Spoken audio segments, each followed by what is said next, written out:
पन्नगे च सुरेन्द्रे च कौशिके पाद संस्पृशि निर्विशेष मनस्काय श्री वीरस्वामिने नमः। भगवती सूत्र में कहा गया है, कतिविहेणम भन्ते नामे पन्नत्ते गोयमा छव्विहे नामे पन्नत्ते तंजहा ओदइए जाव सन्निवाई। हमारी चेतना का, आत्मा का, जीव का स्वरूप क्या है बताया गया है। भावः स्वरूपम जीवस्य, जीव का स्वरूप भाव है। द्रव्य आत्मा होती है। द्रव्य आत्मा एक पिंड हो गया, असंख्येय प्रदेशों का पिंड। भाव जीव का स्वरूप है। भाव जो कर्मों से संबंधित है,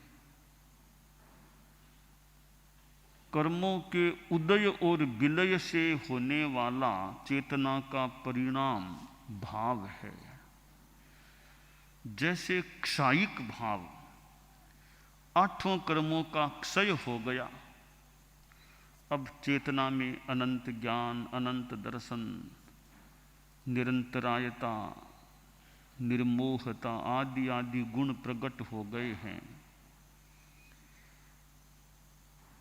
अब वे गुण जो क्षायिक भाव से उजागर हुए हैं, क्षायिक भाव के रूप में कर्मों के क्षय होने से उजागर हुए हैं।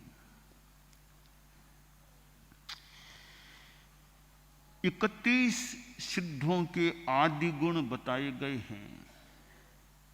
आठों कर्मों के क्षय से जो गुण उजागर होते हैं और संस्थान, वर्ण, गंध, रस, स्पर्श इनका जो अभाव है, यानी सिद्ध हैं, उनमें न वर्ण है, न गंध है, न रस है, न स्पर्श है, न स्थूल रूप में कोई संस्थान है, तो वह भी एक सिद्धों का गुण स्वरूप है।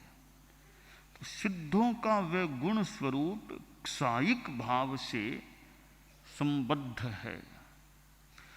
तो जीव का स्वरूप है क्षायिक भाव। पारिणामिक भाव तो खैर है ही, वो तो सर्वत्र है। क्षायिक भाव जीव का स्वरूप है, जहाँ कोई आवरण है नहीं, ज्ञान, दर्शन आदि सब गुण प्रकट हो गए हैं, वह जीव का स्वरूप है। अब जो क्षायिक भाव है वो तो संपूर्णतया जीव का स्वरूप का प्राकट्य होने की स्थिति है। उपशम भाव और क्षयोपशम भाव हैं, वे भी क्षायिक भाव के मानो कुछ किसी रूप में अंश हैं।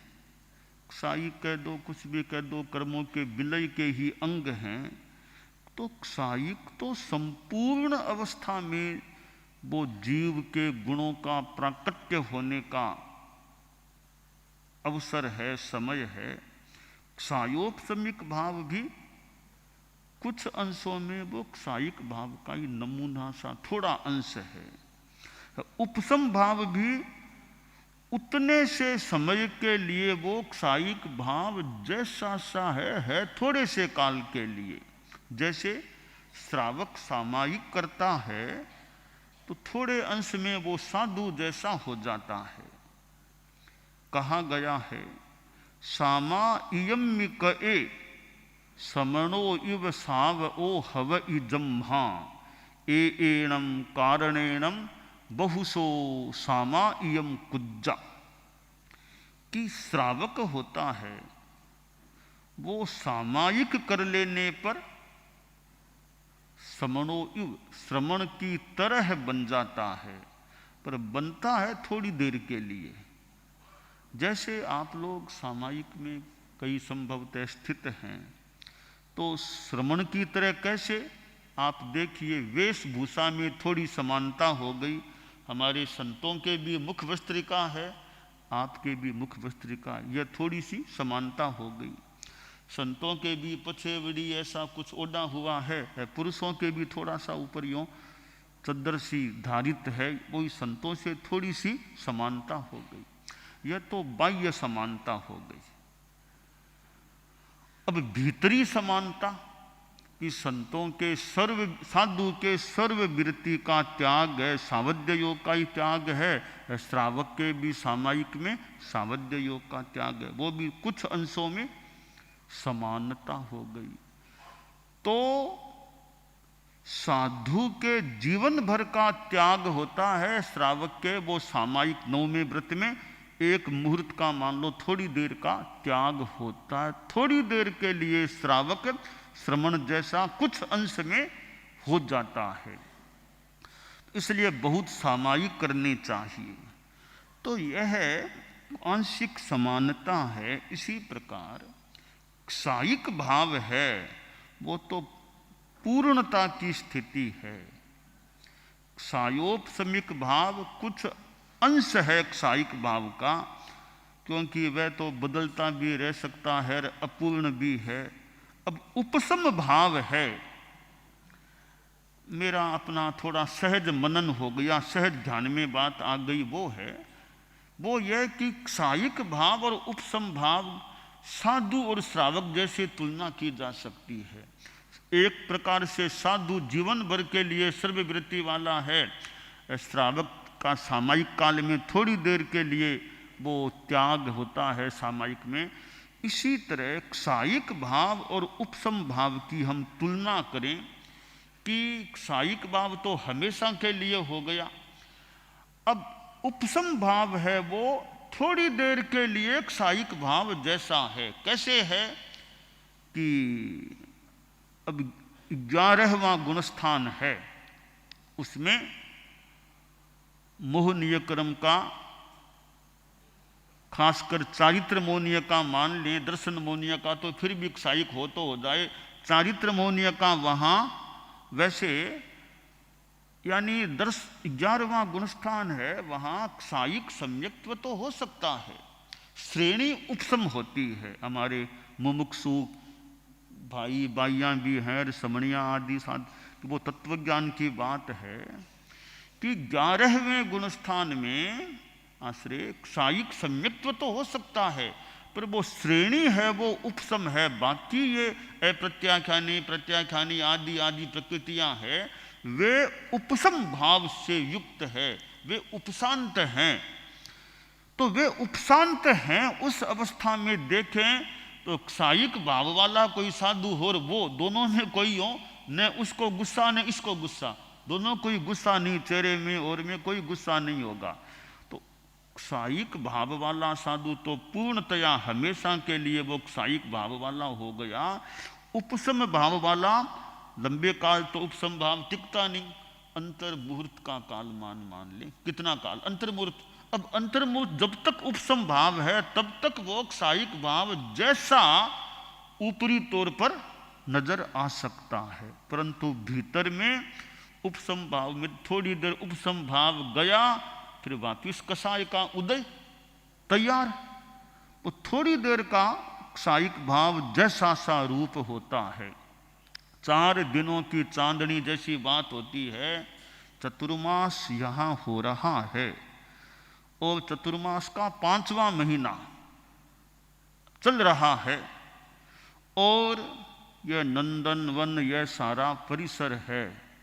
अब अभी तो मान लो और चतुर्मास में तो इतनी चहल पहल और सारा धार्मिक था, अब 2 महीनों के बाद कोई आकर के यहाँ देखेगा तो यह स्वरूप तो मानो उपशम भाव जैसी सी बात है कि वर्तमान में तो मान लें फिर भी है, 2, 2.5, 3, 4 महीनों बाद कोई यहाँ आएगा कि यहाँ इतने संत थे, साधुयाँ थी, वो अब सब कहाँ चले गए। तो वह उपशम भाव की स्थिति यही है उपसम भाव है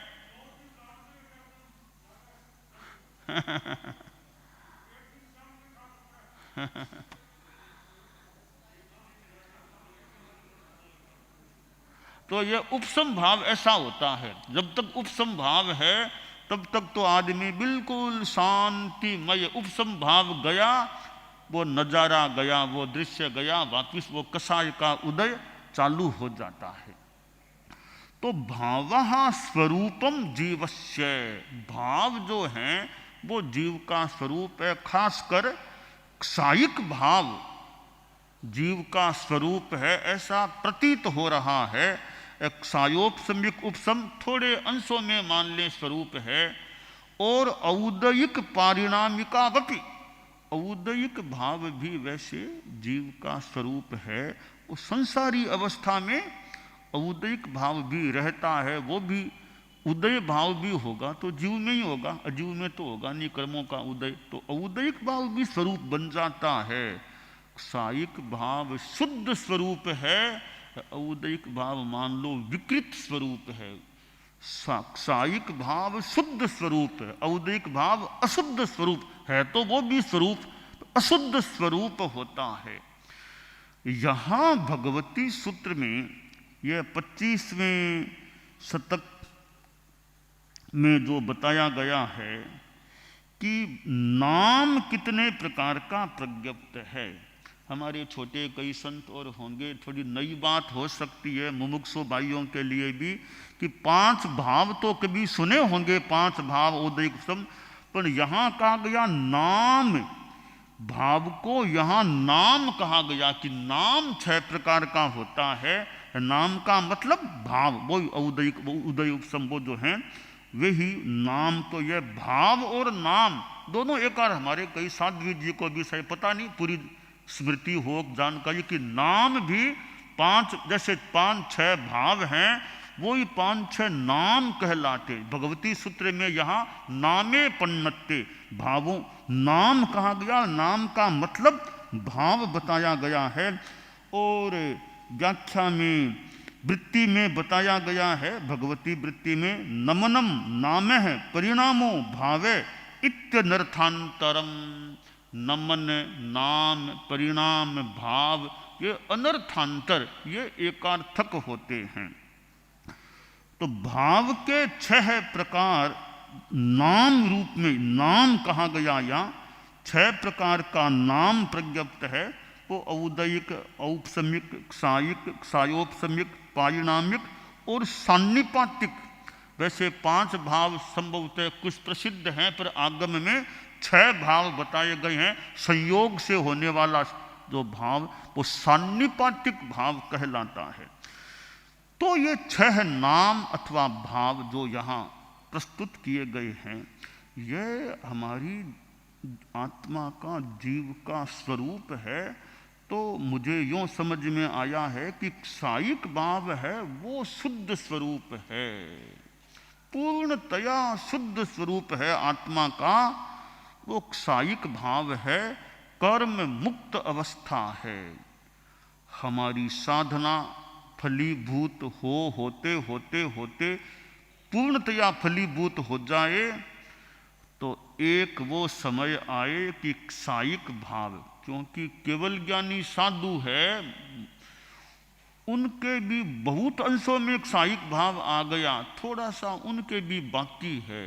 अघाती कर्म जब तक हैं, वेदनीय नाम गोत्र आयुष्य 4 कर्म बाकी हैं, तब तक उनके भी क्षायिक भाव में थोड़ी सी कमी रहती है। और 14वां गुणस्थान संपन्न होता है। आगम में भी कहा गया है, जयाचार्य के गीत में भी है, प्रथम समय ना सिद्ध 4 कर्माना अंश पावे रे। प्रथम समय ना सिद्ध 4 कर्माना अंश पावे रे। चौथे ठाणे प्रथम उद्देश्य बुद्धिवंत न्याय मिलावे रे। चर्चा धारो रे, चर्चा धारो रे देशिक सुगुण सयाना, वारु न्याय विचारो रे चर्चा धारो। झीणी चर्चा ग्रंथ है श्रीमद् जयाचार्य का, उसमें यह गीतिका ढाल है। गुणस्थान दिग्दर्शन, गुणस्थानों का बड़ा सुंदर तात्विक विवेचन वहाँ किया गया है। तो श्रीमद् जयाचार्य फरमाते हैं, प्रथम समयना सिद्ध चार कर्माना अंश खपावे रे, कि प्रथम समय के सिद्ध चार कर्मों के अंश खपाते हैं। यह बात यूँ गीतिका झीणी चर्चा की है, पर यह बात कोई जयाचार्य की वैसे अपनी नहीं है, क्योंकि जयाचार्य ने फरमा दिया चौथे ठाणे प्रथम उद्देश्य है। कोई यह कहे भी जयाचार्य ने गलत बात लिख दी है, तो ये जयाचार्य ने फरमाई है, उनकी अपनी बात नहीं, उन्होंने तो आगम की बात फरमाई है कि चौथे, उन्होंने साथ में आगम का प्रमाण भी दे दिया, चौथे ठाणे प्रथम उद्देश्य बुद्धिमंत न्याय मिलावे रे। तो प्रथम समयना सिद्ध चार कर्माना अंश खपावे रे, ये बात जयाचार्य ने फरमाई है। वो जयाचार्य ने संभवतः अपने मन से नहीं फरमाई है, आगम के आधार पर, कि आगम में ठाणम, आगम में यह बात है कि प्रथम समय के सिद्ध, वो आगम का पाठ भी ठाणम में है।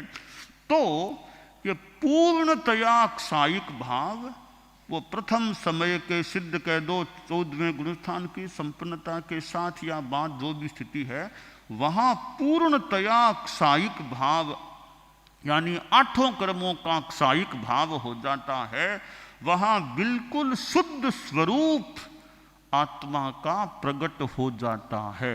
तो ऐसा प्रतीत होता है कि आत्मा का जो स्वरूप है, यूँ तो चैतन्य है ही, द्रव्य आत्मा है, वो क्षायिक भाव है, वो भी एक आत्मा का मानो स्वरूप होता है। एक क्षायिक भाव का थोड़ा अंश, कुछ अंश है, वो क्षायोपशमिक भाव में भी है। क्योंकि ज्ञातव्य है कि कोई भी जीव ऐसा नहीं होता कि जिस जो सिद्ध जीव हैं उनको भी मिला लें कि क्षायिक भाव अथवा क्षायोपशमिक भाव, इन दोनों में से एक भाव भी नहीं है, ऐसा दुनिया में कोई जीव प्रतीत नहीं हो रहा है। चाहे सिद्ध संसारी सबको मिला लो, क्षायिक भाव और क्षायोपशमिक भाव दोनों में एक भाव तो जरूर होगा ही होगा, ऐसा प्रतीत हो रहा है। क्योंकि अगर क्षायोपशमिक भाव बिल्कुल न रहे तो फिर तो जीवो अजीवत्तणम पावेज्जा वाली बात हो जाए कि थोड़ा बहुत अवबोध है, स्थावर जीव हैं, स्थावर जीव हैं, एकदम जो इतने अज्ञानी कह दें, कुछ भी कह दें, ऐसे जीव हैं, स्थावर जीव, पृथ्वी काय, अपकाय, तेजस्काय, वायुकाय, वनस्पति काय, इनमें भी क्षायोपशमिक भाव होता है।